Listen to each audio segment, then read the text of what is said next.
Good morning. My name is Jim Darling. I'm Mayor of the City of McAllen, and welcome you to this press conference. Before I introduce people, I want to explain kind of why we decided to do a press conference. You know, last year about this time, a little before this time, we had the surge of immigrants across the border seeking asylum from Central America primarily. It created quite a news stir. We had congressmen and senators fly down to take a look at the area and do their own news conferences. And then kind of we didn't hear too much about it from that standpoint. So it always reminded me of you people in the news media where you have, for instance, a drought and you show an empty reservoir, and a year later never show what happened. And so this is really kind of a recap of where we were and where we are now. We have had some publicity from a standpoint of recent federal legislation that's been introduced to increase the number of courts that are available in some of the other immigration issues. At the state level, of course, we have the debate as to border security going on, and in fact, the bill is in conference committee between the Senate and the House, and there'll be quite a bit of news, I'm sure, relating to that. So we thought we would have a press conference to show what it's really like on the border and what's really happening here as opposed to other places. Finally, I've been traveling quite a bit in central Mexico and also talking to people from not only Japan and Korea, but economic development interests who are looking at our area. And it seems that the word that got out is that this, on the United States side, is that there's a certain amount of violence on the border that affects our economic development criteria. And so we want to make sure that one of the things we emphasize is that we are safe, and it's a safe place to live. Correspondingly, in Mexico and travel in central Mexico, it seemed like Mexico was not necessarily, some of the officials I met with, were not necessarily concerned about safety on the border on the Mexican side, and certainly want to emphasize the need to address those issues and to make sure that appropriate measures were taking place in relationship to our relations with Mexico and what's happening on the border. We have a great panel of speakers today. We have the County Judge Ramon Garcia. We have Border Patrol Chief Kevin Oakes, who is going to present a 5-minute video and answer questions. And we also have Sister Norma from Rio Grande Valley Catholic Charities to talk about what the ongoing projects are at our bus station and at the Catholic Church there. We also have Mrs. Norma Ramon, who is a field office director in Harlingen for USCIS, and Captain Luis Melendez, who is from the Salvation Army. Joining us today is also consuls from Honduras and Bolaños, from El Salvador and Ina Peña, and from Guatemala, Alan Perez.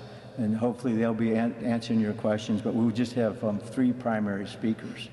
So one of the things I would like to talk about after I did the introduction is one of the legislative bills was getting us paid back for the efforts that the municipalities and the Catholic Charities incurred relating to the immigrants that came through our bus station and ended up at the Catholic Church and then went on their way to other parts of the country. There was a bill passed that said we could seek reimbursement through FEMA. We've been waiting to file our applications for that, but that process has not been established, as is sometimes the case. The money's available as soon as the process gets developed, and so we're still waiting. We haven't been reimbursed yet, but we'll still provide the services. I think combined between the county and other local governmental entities, to date we're right around $650,000. We've seen the total daily guests that have passed through the bus station and gone to the church to date is 17,716. The overnight stays is 2,045, and the average daily guest for the entire period has been about 52. That's slowed down through some efforts that perhaps the Chief of the Border Patrol will talk about, but that's slowed down to an average daily guest for like the last 10 days of 38 per day, and overnight stays of about 6. So as you can see, the flow of people seeking asylum is not slowed down as it relates to the families, but it's certainly decreased significantly. I really, unless I'll be available to answer questions later, but we're going to have Judge Ramon Garcia first talk to us, followed by Chief Kevin Oakes, and then batting cleanup is Sister Norma, who talk about the Catholic Charities efforts. So without further ado, Judge Garcia. Thank you, Mayor. Good morning. Certainly want to thank the Mayor for conducting this press conference and inviting the county to be a part of it. I guess the message has got to be that we're prepared.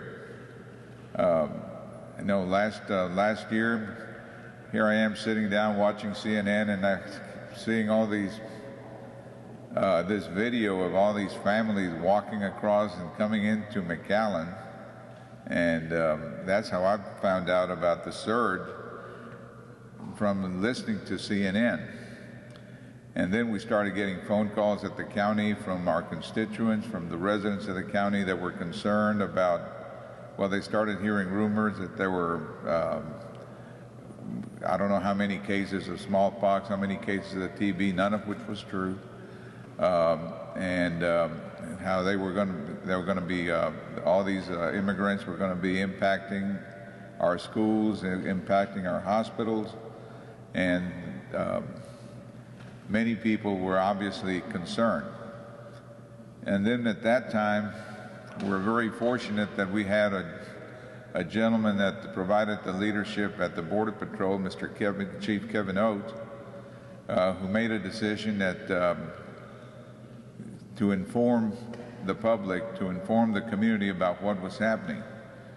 In my mind, when I kept on watching CNN and I saw the reaction that the communities were having in Arizona and in California about the type of reception they were giving these human beings, and I compared it to the kind of reception that our county, our community, our South Texas area, demonstrating the caring and compassionate individuals that we are, I attribute the fact that the difference to the fact that we were informed, that we were provided the information by the law enforcement authorities so that we could inform. And I also want to thank the media for helping us inform the public at the time about what was going on, what was happening, and how we were dealing with it. I think that went a long way towards what ultimately did occur as to how we resolved or how we dealt with the situation. But this particular time, you know, I'm not sure we really are. I'm waiting to hear from Chief Oates, but I don't expect that we're going to have what we had last year. But if we do, you know, we'll be prepared. We've created this informal partnership, the City of McAllen, the County of Hidalgo, the Border Patrol, and Catholic Charities that appeared to work pretty well last year, and hopefully we'll be able to do it again at this time, maybe a little better with the experience we obtained. But we're going to be here to answer the questions. I brought my expert, Mr. Eddie Olivares, to answer any question you have of the county. But, well, thank you.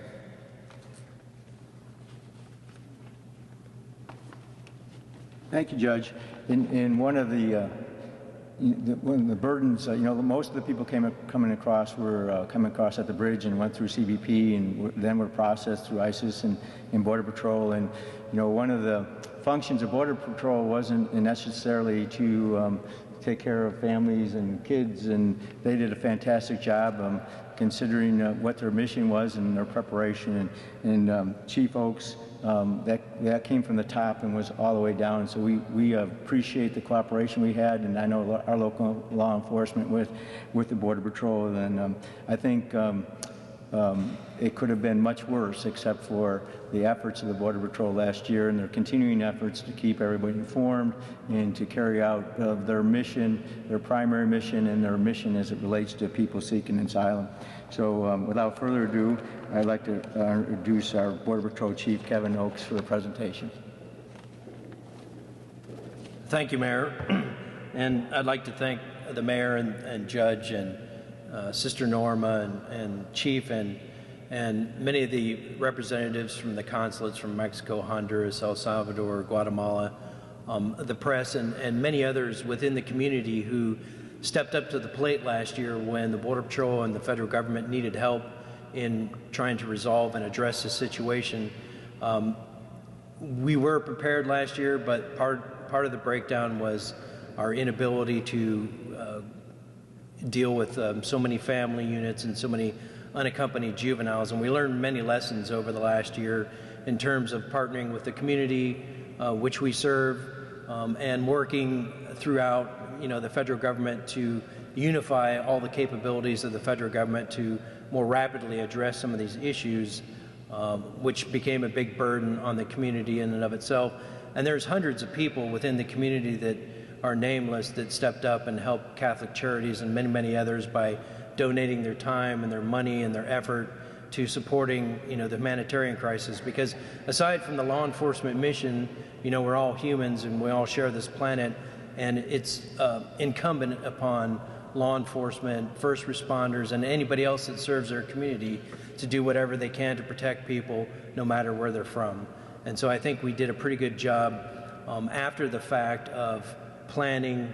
We have some mass migration plans. We've done a really a very good job of unifying all the efforts of the Valley for a common cause, and that's to make this community safer than it is, and continuing to make it safer and a great place to work and live, and provide those economic opportunities to bring business to this community. So I'd like to show you just a quick 5-minute video that sort of talks about what happened last year, and then during the question and answer, I can tell you what it looks like for the future. So if you'll roll this film, thank you.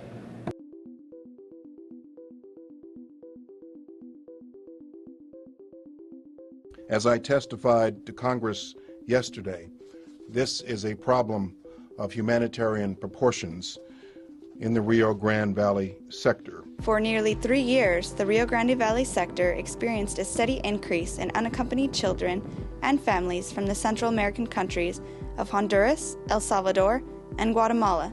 A greater than expected influx in 2014 created what many called an urgent humanitarian crisis. I saw this situation vividly for myself on May 11th, which happens to have been Mother's Day, when I visited McAllen Station Processing Center. The tipping point came April 30th when more than 400 immigrants and agents broke out with scabies at McAllen Station. To gain perspective, in fiscal year 2013, approximately 20,000 unaccompanied children were apprehended in the Rio Grande Valley. In fiscal year 2014, that number jumped to more than 50,000. In total, we apprehended more than 256,000 people, nearly 193,000 of whom were from countries other than Mexico. Daily apprehensions surged from an average of 250 a day to between 1,200 and 1,500 a day. More people were coming in than we could transfer out of custody. The crisis continued to escalate, prompting DHS to make a major announcement. On May 12th, Monday, I declared a level 4 condition of readiness within the Department of Homeland Security. To relieve the overcrowding, unaccompanied children were sent to Lackland Air Force Base in San Antonio, Fort Sill, Oklahoma, and Ventura County Naval Base in California. Medical personnel from the Coast Guard and Department of Health and Human Services began providing medical screenings and vaccinations. FEMA was activated and an emergency operations center was established to include ICE, ERO, and the Coast Guard, just to name a few. The crisis also gained the attention of numerous non-governmental and faith-based organizations who compassionately volunteered to care for the children. We're seeing the kiddos coming out. Certainly they're scared, don't know what's happening to them. And we're providing showers for the kiddos. The report is that we heard a couple of the kids singing in the shower. So we're, talking to the kids, giving them showers, combing their hair, and they're actually leaving here with a smile on their face. These volunteers freed up agents for their law enforcement duties. Most of the time we were helping with making the food, with taking them to go bathe, taking them to the hospitals. Now with this organization that came in, it's freed us up to do a lot more Border Patrol work. On June 2nd, President Barack Obama directed Secretary Johnson to establish a unified coordination group with a goal of quickly and safely transferring children from DHS to HHS custody. 3 out of every 4 apprehensions are other than Mexicans. 1 out of every 4 apprehensions is a child. Whereas in Arizona, 15 to 20% of their apprehensions, had to go through ERO. 80% of ours have to go through ERO. So that creates just a completely different problem set, and that's where collaboration becomes key. Combined processing centers were established at McAllen and Weslaco stations, giving agents the ability to standardize processes and allow field commanders to focus on operations rather than processing. Never have I ever witnessed in almost 30 years of Border Patrol work, holding 1,000 juveniles, unaccompanied juveniles in a location and having to care and feed for them. Because, we're supposed to process. We're not a detention facility. We're not a prison. What we're doing is going above and beyond, considering the situation, because that's just the way we operate. Additionally, CBP mid-level nurse practitioners and physician's assistants provided on-site medical screenings. At Brownsville Station, a massive food service operation was implemented, and within a record 18 days, a 55,000 square foot warehouse in McAllen became the new centralized processing center. Built to hold more than 1,000 juveniles to provide health screenings, showers, laundry service, and access to consulate representatives from their home countries to expedite repatriation. Additional resources and agents were brought in from other sectors to augment personnel with experienced agents and enhance our operational footprint in the field. Another major effort was the launch of the Dangers of Crossing awareness campaign by CBP Commissioner Gil Kurlikowski, which warned immigrants of the dangers of illegally entering the United States and that permisos would not be granted. Throughout the crisis, we provided transparency. The Public Affairs Office provided hundreds of interviews, tours, and ride-alongs. Humanitarian efforts from federal employees, contractors, volunteers from throughout Texas, and our community members played a vital role in this story. Many went above and beyond to ensure the children were well taken care of. Agents acted outside their scope of duties, donating books, movies, and other items to keep the children entertained. The incredible support from all who generously opened their hearts are to be commended for their compassion, dedication, and professionalism.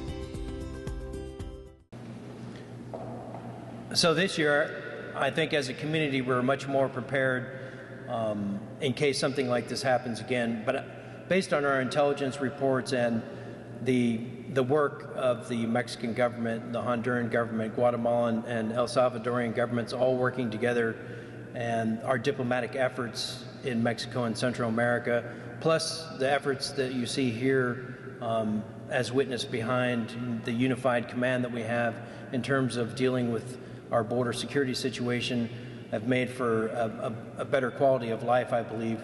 This year to date, we're about 42% below where we were last year in terms of apprehensions.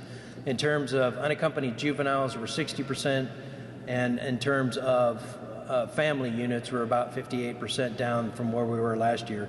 I'm not saying that it's completely solved, but what I'm saying is I think we're prepared, better prepared than we were last year as a community, and I believe that if we do have any uptick or surge in any sort of activity, that we're all much more and better prepared to address this without having a crisis like we witnessed last year. And that is, to a good part, because of the support that we got from the community leaders, federal, state, and local law enforcement, and all those unnamed people out there that donated their money, their time, and effort to support this cause. So when we do the Q&A, I'm happy to answer any questions, and I appreciate the invite and the time. Thank you. Thank you, Chief Oates. And lastly, but not leastly, we're going to introduce Sister Norma from the RGV Catholic Charities to talk about the efforts of the Catholic Charities in the past and going forward. Sister? Thank you, Mayor. Thank you so much. As we all know, last year around this same time, the response to care for the families, the children that we saw at the border, actually here at our bus station, was phenomenal. It was the community that came together. All of us together were able to do a beautiful response and care for the families. It is this collaboration, this work together that made it possible, that we showed the world that McAllen and the Rio Grande Valley really is a community that comes together to work and make a difference in the lives of people that need our help. And that's what we did and we continue to do. working together as one community, all faith communities, all partners, the Salvation Army, the Rio Grande Food Bank, and everybody has been extraordinary in making sure that we respond correctly and with care to every single family, every single child. And we're still there. We've been there and continue to be at Sacred Heart. And we continue to have the need of your help for volunteers and any donations, because families are continuing to come, and we do have numbers every single day, that are families that we receive at Sacred Heart, and the need is there, so your help is important. Thank you so much. Thank you. So in closing, before you ask questions, I think one of the things that I always felt is there wasn't really a border crisis. There was border compassion that we showed, and that really, in talking to the consuls, the crisis is occurring in Mexico and Central America because of a lot of influences, primarily the cartel. And I think, lastly, really an absence of a comprehensive foreign policy from our government to direct what we do around the rest of the world to our neighbors in Mexico and Central America, and hopefully remove the will of the people to seek asylum in our country.